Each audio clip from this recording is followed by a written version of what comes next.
Lord, give me you. Lord, give me you. Lord, give me you. Oh, Lord, give me you. We rolling, baby. What's happening, everybody? And welcome to Married to an Ex-Con. What's up? Hey, everybody. Oh, I guess this is my cue to say welcome. We appreciate all of our new followers, man. Y'all showing out. Make sure y'all liking. You telling everybody else about it, and y'all sharing our videos. We have a lot in store for you guys. Yeah, it's pretty cool, man. So look, I'm gonna give y'all a little something, man. So on our other channel, Royal Kennels LA LLC, it took me 1 year to get 19 subscribers. That's facts, y'all. 1 year to get 19 subscribers, and in the first day that this channel was launched, we're at 99 or 100. So like that's major, man. It's pretty cool. You know, I'm watching it grow with excitement.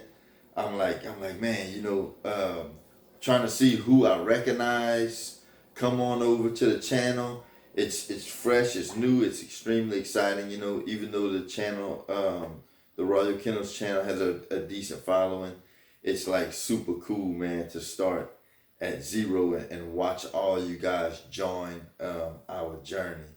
So like it's humbling and it's cool, huh? Mm-hmm. Yeah, it is. So today's video, some of you guys may have seen it already, but I did a interview on Lockdown 23 and 1, which is another YouTube channel. It's a prison channel. He's killing it, man. Josh is killing it with his channel. I think he's almost at like 500,000, and he might even be past it. Subscribers. He has an amazing thing going. He's bringing a lot of awareness to the prison system. It was an honor for me to get on it. When I first had discovered him, I was like, man, I gotta get on this channel. Like, I've never shared anything about my story. So I was like, man, I really want to get on this channel. Just kind of like for myself, man, you know, just to kind of like, you know, talk about it a little more so I can be more comfortable sharing, you know, things whenever I see people like in church, you know, just giving my testimony to people walking the streets. You know, it was cool, man. It was a great experience. When I tell y'all he got a major thing going on, he really does. He's got a major operation going on, and it was an honor for me to be on it.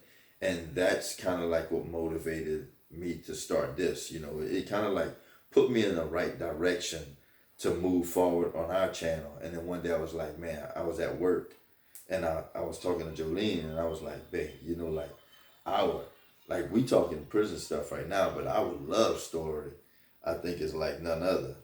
You know, like for real. Excuse me. Our love story is off the chain. It really is. So she's extremely blessed to have me in her life. You know, when I finally had accepted her request on us dating, what? I want to hear this part of the story, y'all. I didn't hear this part. I wasn't present for this part, and I pride myself on trying to be present in our marriage at all times. So I don't know. I missed this part. No, because see, what happened was that was way before marriage. Oh. Yeah. So you might not have really been present then. All right, we're just joking. But yeah, man. So the interview was great. When I told Jolene, like, I think we should share our story, you know, because she's an interesting individual. Nah, she got an interesting story. I'm interesting. You know what I mean? Well, let's detail my story. So today, I'm gonna give you guys a short clip of the Lockdown 23 in 1 video. Shout out to you, Josh, brother. Thank you again. Check it out. All right, buddy. So what's your name and where you from? And Brian, I'm from Louisiana. Louisiana, man. What is it? You close to old Bourbon Street? Pretty close. Pretty close. Oh shit, man. Oh, yeah. My cousin just flew back down there. He goes to college, not too far from old Bourbon Street. I forget what college it is, but Yeah, they got a lot. I'm trying to go down there. So tell me, you been to the pen out there? You said you gave me a quick little rundown. You ain't affiliated. You Nope. and you said Louisiana is pretty much all for yourself, fend for yourself type of situation. Every man for himself. Yeah, no doubt. I'm looking forward to hearing this whole fend for yourself type of situations because that's kind of the life I lived in prison. But tell me a little bit about what you went for, how much time, and about how long have you been out? So I first got arrested for first-degree murder, armed robbery, obstruction of justice, arson, and intent to distribute ecstasy. Yeah, man. So I was facing a life sentence for 2 years. I had a co-defendant, my brother, man, not my blood brother, but loyalty makes you family. Yeah. My brother, man, and after the whole incident had went down, he ended up taking a plea bargain for manslaughter, which freed me of the murder charge. Yeah. Yeah. So when he did that, I didn't testify against him for his trial. I pled the fifth. So he went to trial. He had actually got a hung jury, and then after took the plea to free me because I freed him basically. And not talking. Yeah, and they gave me 20 for obstruction and 5 for arson. Yeah, so they maxed me out. Damn, 20 years for obstruction, man. Yeah. Hold on. Well, first off, are you able to? I don't know, man. Well, are you able to speak a little bit about how the whole shit went down? Because murder to manslaughter, that's a huge difference. You know what I mean? So by no means am I, proud of the whole situation. It's all love, man. Just in the streets, things happen. It was of course, nobody ever intended to kill nobody or what. It happened, man. We all was living that life. And man, you know how it is, bro.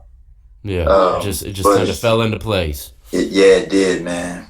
Yeah. Well, you know what? I could tell you got a little remorse about the whole thing. We're not going to dig too deep into the storyline behind it, but Cody's and murder charges. I mean, that is a dirty game, and most of the time they be rolling on each other and all that crazy stuff. But it sounds like everything happened man, in a solid way. It's crazy, man, because I never talked about it. I've been out for 8 years, and I don't talk about it much, especially freely like this, but this is a hell of a way to start talking about it. Boy, thousands about to see this, man. But you know what? And it's all good, man, because it's a story that can shed the light on a lot of stuff, man, because the way things are going down now, a lot of people are doing things with people, and then when they get there, they realize they're not who they said they were from the beginning.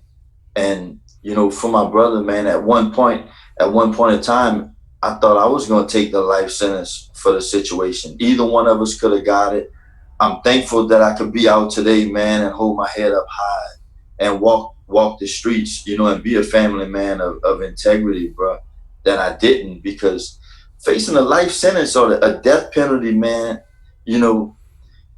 it's no more about doing it for him or saving him. It's about how I want to live the rest of my life. Yeah. If I would have told, not only would he have went to prison for the rest of his life, but I might not have been able to walk with my head high. Yeah. And I was offered deals, man. Soon as we got in, I was offered deals to roll and be let free. And I thank God, man, we all stayed solid, bro. And we out today. We still family. He walked in my wedding, I walked in his, and that doesn't happen often. You know what I'm saying? That's amazing, man. And yeah. And a lot of people don't understand when these dudes be bringing when the justice system brings you all these deals. Man, It's usually they ain't got shit. You know what I mean? you know That's what the typically killer how it part? works. Check this out, man. This is the realest part of the whole waiting process. Like I got a family, my mother, my sisters. They like, why you ain't just saying it? Like you don't love us. You don't want to come home. How you want us to empty out our savings to buy you a lawyer, and you don't even want to come home. You So ain't yeah. yeah, what I look like, spending all my money josing you, and you're not even trying to cooperate. So it's like you're torn in between because they'll never understand street life. You're torn in between, your integrity and your family. And, to make the right decision is hard. And I did, dog, and I'm happy about that, bro. I made It's the right amazing, decision because now I've been out 8 years. I've been out 8 years. And, they more proud of me now than ever. You know what I'm saying? Yeah. Did they get you that lawyer? No. Damn, they did you turn it like that, man. And I ain't mad, bro. I put myself in it. I put myself in it. I was mad. I was mad. But now I put myself in it, man. That's why I got maxed out. I might have got a lesser charge for it. Not a lesser charge, but lesser time. Yeah. But I got maxed out, man. I was 20 years old, man. I got out at 30. I got out at 30, bro, a brand new man, dog, and ready to take on the world. You know what I mean? Whole new outlook on life, man. Whole new mindset. Yeah. Let me ask you this. 20 years for obstruction. What the hell kind of obstruction gives you 20 piece? I thought maybe I've had some obstruction of justice before, man. It was like just a few months. I didn't even know they could give you a 20 piece for that. So you brought that to my attention. That's something new I'm learning today.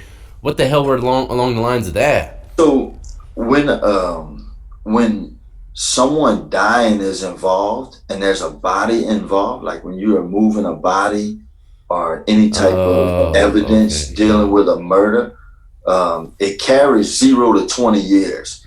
And I already had 2 felony convictions. So if I would have went to court, now I'm a 4-time convicted felon. So if I would have went to court down here, I'm not sure how it is in other states, but out here there's a multiple offender law. Like you can get multi-bail. So when you take them to trial, you make them spend the money, man, you buck the system. They take that 20 and they'll multiply it by your convictions. So they'll turn that 20 into 80. Like that. That's crazy. Yeah. So I didn't buck them, bro. I was guilty. I ain't had no lawyer. So I was thankful that my dog wasn't going for the rest of his life and I wasn't going for the rest of my life. And I took it, man, and rolled with it. Jump into the whole prison scene and break down what was going on in there. You said it's pretty much man, fend for yourself type of situation. Well, all right, y'all. So there it was, man. The video is a lot longer. I just didn't want to take the whole thing and put it on here. But in the description and in the first comment, I will have links to the videos on Josh's channel, which is Lockdown 23 and 1. So if you want to watch the full episodes of them, go check them out, man. They pretty good, You read the comments inside the interview. A lot of people really enjoyed it. A lot of people saying it was the best interview on the channel. What you think? How do you feel about it? They were saying that. Yeah, nah, I'm just playing, but it was a good one. I enjoyed it. So I just wanted to share a little bit with you guys to kind of like break the ice on what made me an ex-con and what made this channel actually worth making, So one thing that we do as a married couple, as best friends, as lovers, as everything, don't go to sleep mad because you never know which day could be your last, I know one of the biggest things, as a husband, I'm sure as a wife, a father, you don't never want to be arguing with your spouse and he or she doesn't make it home, you know, because you got to live with that for the rest of your life, you know. And it's something we had to learn. You know, being married now for a while now, we had to learn to get to that point. We didn't start off that way. There's been many times where it was almost knockdown, dragouts, nothing physical, but just real upset and going to bed that way. That's not, it's not a good way to go to sleep or wake up the next day, starting your day, you know. So we have learned, and we are always a work in progress. We're still a work in progress. Yeah. And sometimes, you know, you have those arguments where you just gotta have the last word, and if you don't have the last word, then you're going to bed mad, and the whole house is gonna know about it. But thank God, you know, we're learning to work through that process and learning not to go to bed mad with each other. Yeah. You know, it doesn't necessarily mean we don't have those times where we're still not frustrated with each other. Oh yeah. But no, I wasn't saying that for this. You said that a little too strong. No, I'm just saying, you know, that's how things are. Yeah. But anyway, we like I said, we're still a work in progress. We have a lot to work on, but you know, it gets better. It's getting better and better every day. But you know, one thing that we never really ever done, and I think that's so important, we've never really called each other out of their names. We haven't, man. No way. I know I haven't, and I ain't gonna allow you to do it. So, you know, and that's why I don't do it, because I ain't gonna allow it. You know, and I think that's important, though. Yeah, it is. It's very important. Because, like, you know, you might say things that when you're mad, you might say things that you might regret or that might not be true. But, you know, to physically call you something that you're not is a different story. You know? Right. Yeah. And I think that helps out a lot, you know. So, hope you guys enjoyed our video. It's our second video, you know. Yeah. And we're going to try to continue the momentum and giving you guys some great content. You know, hopefully next video we'll talk a little bit about Mama. Yeah, and it won't all just be sit down videos. It'll be a bunch of vlogs. We're gonna take y'all on some journeys with us. We got a lot of stuff planned, y'all. We trying to get the wheels oiled and get revved up and get used to. I'm not used to being on camera, and I'm sure as you see, if you are followers of the Royal Kennels channel, I'm sure you probably noticed that I'm not in too many of the videos. Yeah. I'm not really too much of a camera video person, but I'm trying to get outside my box. Yeah, and I'm kind of shy. Like a little bit. No? Like I said, I'm trying to get more out of the box and work on, you know, being on camera. I just hate it, y'all. It's just not my personality. I like to be behind the scenes. I'm good with that. I'm perfectly fine with that. But, you know, this is something my husband wanted us to do, and we agreed on it together. So we're going to make it work. Anything for him. That's what I'm talking about, man. See that, man? That's how you do it. Anyway, like I said, we're going to take y'all on some journeys with us. We got a lot of stuff planned. I'm excited about doing the vlogs and getting a little bit more personal with you guys and just letting y'all see our day-to-day interactions, you know. And we're going to surprise y'all probably with some of the stuff we put on here, you know. Nothing crazy. Just us being a family and, like it says, being married to an ex-con. That's it, man. Have a great day, and God bless y'all.